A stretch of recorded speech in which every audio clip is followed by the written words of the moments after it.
Hey, folks, Damien and Anne. Say hi, Anne. Hi, Damien. We're reporting live from the You Might Know Her from Patreon. We are coming to you here in the regular, is it an RSS feed? I don't know. But we're here letting you know that we are recapping the Oscars. They were kind of earnest and sweet, kind of boring and bad, but we have to get into all of it. We're so happy for Amy Madigan. If you want to listen to this full episode, and what do the folks do?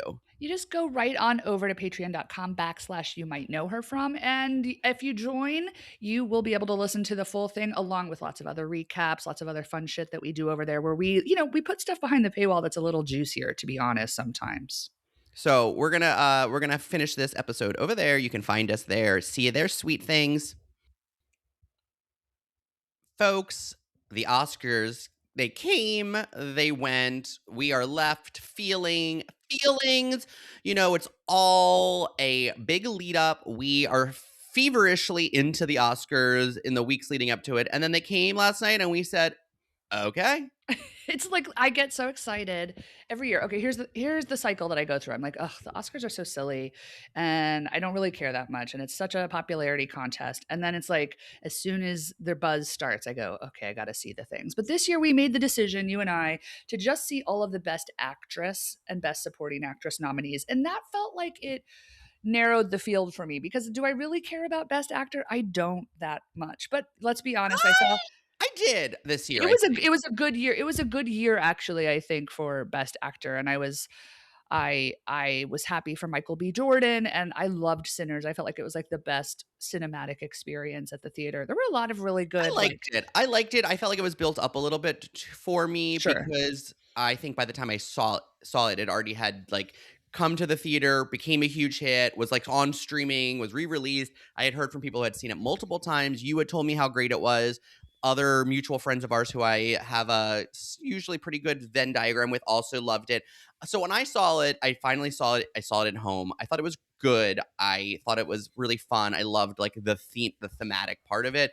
I was quite taken with both of the women, including Haley Steinfeld, who I would have said I was like fine about earlier, but I was like very taken with her. Yeah. Obviously, I also loved Wound Me. I thought she was great, but like that is what I care about. I care about the women, and which is to say, we need to get into the thing we care most about. And please don't talk about men. I know. What am I We gotta doing? we gotta talk about Best Supporting Actress and our girl Amy Madigan came through. I was worried for her in the 11th hour. We were watching together, and your partner looked around and said, "Who do we think is going to take it?" She said, as she was stirring the chili, she said, "I think it's going to be Teyana Taylor." And I said, "I'm okay with that, but I'm rooting for Amy." Yeah, same. And I mean, I thought this was one of the best years for Best Supporting Actress we've had in a long time. It was a stacked category. I thought all the performances were great, but there's just something pleasing about what Amy Madigan did. And I'm not sure anybody else could do what she did. I feel like she held that movie in the palm of her hand. She was scary, she was funny, she was camp, she was horror,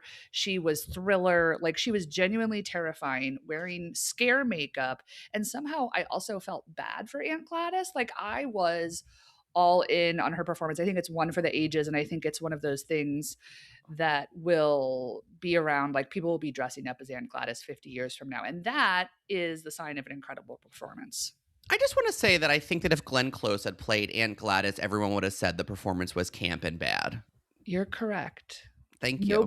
Here's the It thing. worked because Amy Madigan hasn't been face forward facing. Like it worked because everyone was like, "Who is that actor?"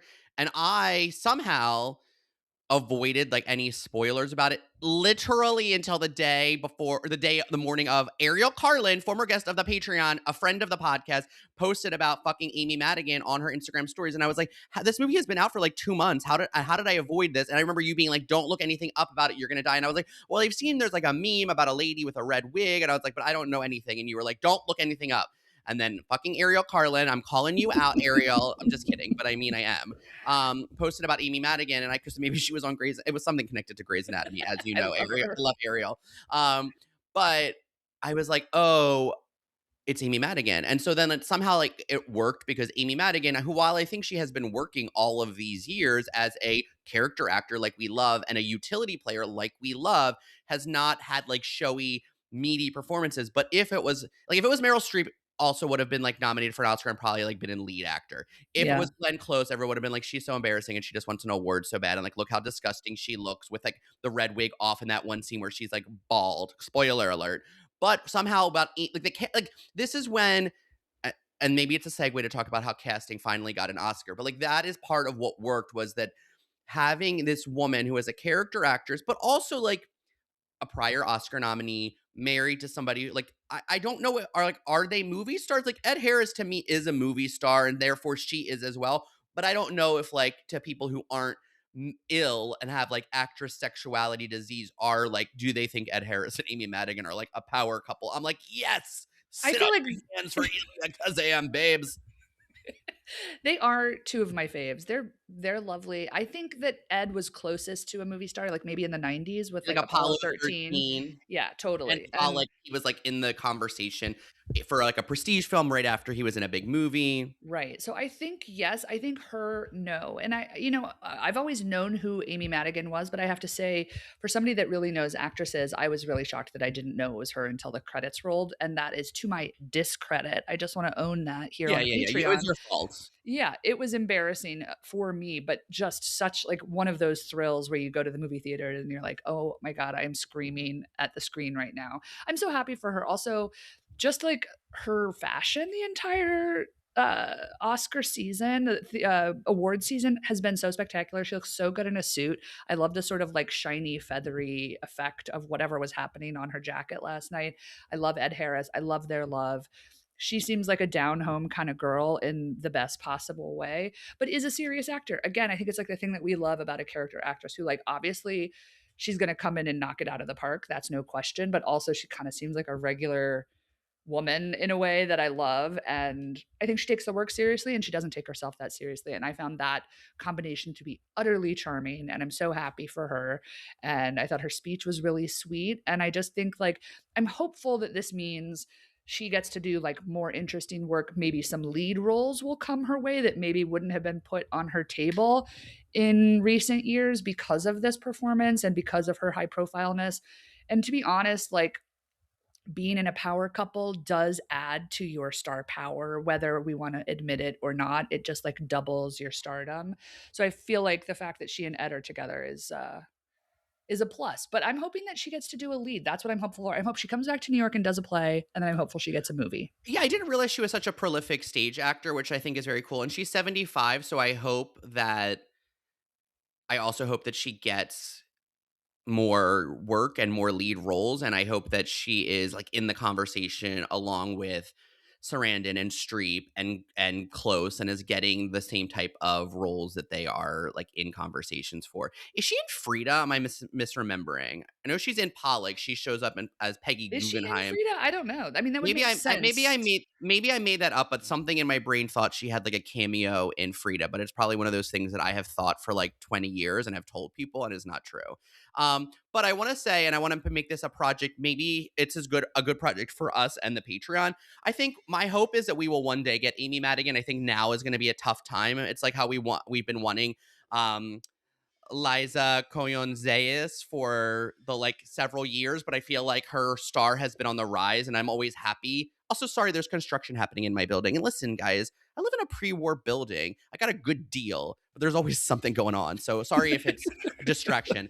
Um, but I feel like Amy Madigan is like having a moment, and like I understand that her people are going to be like, we don't want her doing a podcast right now, and I respect it. Although I'm going to manifest it for us, but I think a good project for me and you and yous who are still listening to this recap is we're going to watch Twice in a Lifetime, her other Oscar nominated performance. It is a film from 1985 directed by Buddy Yorkin. It all stars one of Anne's, a man that she cares about, Gene Hackman. Also, it's all about his midlife crisis. And the other women in the film are Amy Madigan, Ali Sheedy, Oh, Ellen love, Burstyn, and Anne love. Margaret. And Anne Margaret is also getting like a good like is getting like a dancer award, the Cheetah Rivera award. I So think I she feel is like getting the cheater. Yeah, it's things are happening for the women that we love, and that's is the Cheetah Rivera award a dancing award or did I make that up? What is that no, no, it award? is, it is. Is Anne Margaret a dancer? Damien, yes! Hello, Bye Bye Birdie, I've yes. never seen Bye Bye Birdie, babe. Think about Jackie Fancy, that's her with the Rockettes, you know what I mean? Oh, okay, wait, tell the listeners about Jackie Fancy, babe, they don't know. Okay, you're right. So there's this great video that's like a 14-minute 50, it's probably like a whole special, I actually don't know, but it's a very long We're clip gonna that link it out, in the show notes or the Patreon or whatever, wherever you're listening to this. yeah, it's Anna Margaret with the Rockettes and this like this whole backstage production number, and then at some point, the camera just pans across, like, let's say 27 women in a kick line, and they all introduce themselves by name, but it goes quickly. So it's like Sheila Barbara, Anne Margaret Olson, which is her full government name, I guess. And then at a certain point, it gets this woman, and she just looks directly at the camera and she says, Jackie Fancy. And so I used that as my Gmail pseudonym for a long time, but then it was really confusing people when an email would come through for Jackie Fancy. So yes, It Anne still Margaret is a happens sometimes, dancer. like, where you're a well, I don't wanna give away your email to the internet, but I feel like it's easy to figure out, but, like, you know how Gmail does a thing where it still filters the incorrect name to the Yeah. right email address? So you have your real email address is Ann Rodeman, like, that's what it says your name is, but your, like, fake Gmail one that isn't right, but sometimes people might use, is, like might be like Ann Jackie Fancy Rodeman, and I'm always like, "Oh god, this is so alarming when this shows up," and, like, we're, like, pitching Amy Madigan, and it's like, "CC," it's like me writing an email, and it's like, "CC Ann Turkey Jackie Fan," it's like some fucking inside joke with Ann talking to people that no she doesn't even talk to anymore, making up doing a bit from 15 years ago, and she's like, "I'm not gonna update it." I don't know how, Damien.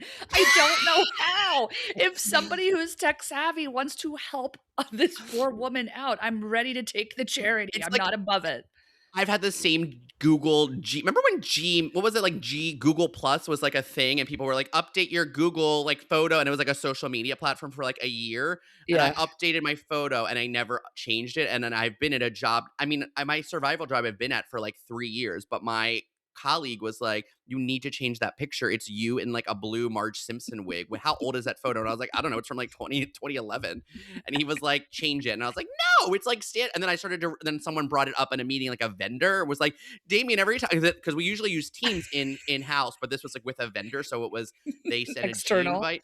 Yes, it was external, and it was a Gmail or a G, whatever that's called, Google G Hangout, Meetup, whatever. And he was like, "Oh my god, every time you join, I always think like that's such a great wig." And I was like, "Okay, I guess I gotta change it." So now it's updated. Anyway, all of that to say is I will help you change Turkey, Jackie Fancy, whatever the fuck your fake name is. I'll help you, baby. Thank you so much.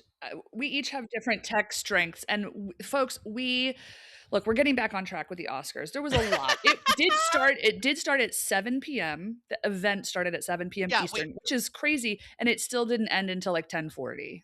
We have to get into all of the things I'm gonna say we hated. We also need to get into the Barbara Streisand of it all. Oh, We need to get into Best Actress and the Jessie Buckley of it all. Is there anything else you want to say about Amy Madigan, though? I feel like we want to just give her her proper flowers here on a podcast where we celebrate women actors, and in particular, I think we are always advocating for character actors who are women and actors that are like utility players like she has been for years. I just wanna say I think she's a perfect example of somebody who's just been doing the work and seems happy to be doing the work, and Mhm.